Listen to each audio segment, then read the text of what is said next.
अभी थोड़ी देर पहले खबर आई कि राहुल गांधी जी को लोकसभा की सदस्यता से बर्खास्त कर दिया गया है। जिस तरह से उन्हें उस मानहानि केस में फंसाया गया, मैक्सिमम सज़ा दी गई और 24 घंटे के अंदर उनकी लोकसभा की सदस्यता बर्खास्त कर दी गई, ये हमारे देश के लिए बहुत चिंता का विषय है। हम जुडिशरी का सम्मान करते हैं, लेकिन जो जजमेंट आया हम उसका समर्थन नहीं करते। जिस तरह से उनकी सदस्यता बर्खास्त की गई है वो एक कायराना हरकत है, वो एक डरी हुई सरकार की निशानी है। लेकिन देश के लिए पूरा आजकल देश के अंदर जो चल रहा है वो देश के लिए बहुत खतरनाक है। पूरे देश से ये एक ऐसा माहौल बनाना चाहते हैं कि देश में बस एक ही पार्टी बचे, वन नेशन वन पार्टी, और सारी पार्टियों को ख़त्म कर दिया जाए। ये एक ऐसा माहौल बनाना चाहते हैं कि एक ही नेता बचे, वन नेशन वन लीडर, बाकी सारे लीडर्स को ख़त्म कर दिया जाए। इसी को तो तानाशाही कहते हैं, इसी को तो डिक्टेटरशिप कहते हैं। पूरा देश ये देख रहा है। मैं देशवासियों से अपील करना चाहता हूं कि ये भारत हम सबका है, ये भारत 130 करोड़ लोगों का है। हम सब ने मिलकर आज़ादी की लड़ाई लड़ी थी, हमारे पुरखों ने आज़ादी की लड़ाई लड़ी थी, आज़ाद भारत को आज़ाद कराने के लिए। लेकिन आज की जो सरकार है, प्रधानमंत्री नरेंद्र मोदी जी के नेतृत्व में, इस सरकार का स्वरूप अंग्रेजों की सरकार से भी बहुत ज्यादा खौफनाक और खतरनाक है।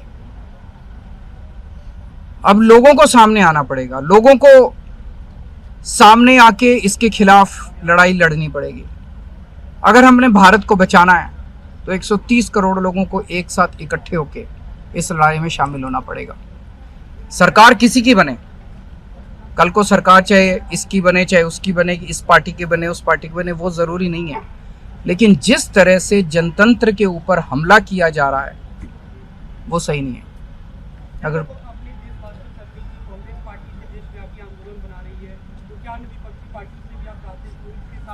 पार्टियां इंपॉर्टेंट नहीं है, मैंने कहा लोग इंपॉर्टेंट हैं। अभी मैंने संसद के अंदर, विधानसभा के अंदर एक एग्जाम्पल दिया। एक ऑटो रिक्शा वाला मिला, ऑटो रिक्शा वाला मुझे कह रहा था जी मुझे व्हाट्सएप मैसेज भेजने में डर लगता है। मैंने कहा क्यों? कहते हैं शायद गिरफ्तार ना कर लें। इस देश के अगर एक ऑटो रिक्शा वाले को व्हाट्सएप मैसेज भेजने में डर लगता है तो आपने 130 करोड़ लोगों को डरा के रखा हुआ है। ऐसे देश कैसे चलेगा? डर डर के लोग कैसे जिएंगे? और क्यों डर डर के जिए? हम, हमारा देश है, हम आजाद भारत के आजाद नागरिक हैं, हम क्यों डर डर के जिए? पूरे देश को व्यापारी डरा हुआ है, किसान डरा हुआ है, मजदूर डरा हुआ है, नेता डरे हुए, सब लोगों को डरा के रखा। जुडिशरी डरी हुई है, जज डरे हुए हैं, मीडिया वाले डरे हुए हैं, सबको धमकाते हैं ये लोग, सबको ईडी और सीबीआई और इनकम टैक्स की धमकी देते हैं लोग। सर, इससे पहले हमने देखा कि आप लोगों के कांग्रेस के साथ रिश्ते काफी खराब रहे, लेकिन आज 14 वो इम्पोर्टेंट नहीं है। हमारे आपस के रिश्ते इंपॉर्टेंट नहीं है। इस टाइम देश को बचाना इंपॉर्टेंट है। मीडिया के ऊपर प्रहार हो और मैं अगर कहूं कि मेरी इस चैनल से बनती नहीं है, वो इंपॉर्टेंट नहीं है। किसी से बनती है या किसी से नहीं बनती, इससे व्यक्तिगत अच्छे रिश्ते हैं कि व्यक्तिगत बुरे रिश्ते हैं, वो इंपॉर्टेंट नहीं है। 130 करोड़ लोगों को, सब लोगों को साथ आना पड़ेगा।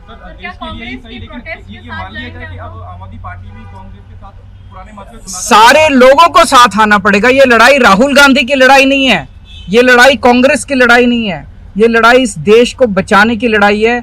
एक तानाशाह से, एक कम पढ़े लिखे व्यक्ति से, एक अहंकारी व्यक्ति से इस देश को बचाने की लड़ाई है। Thank you.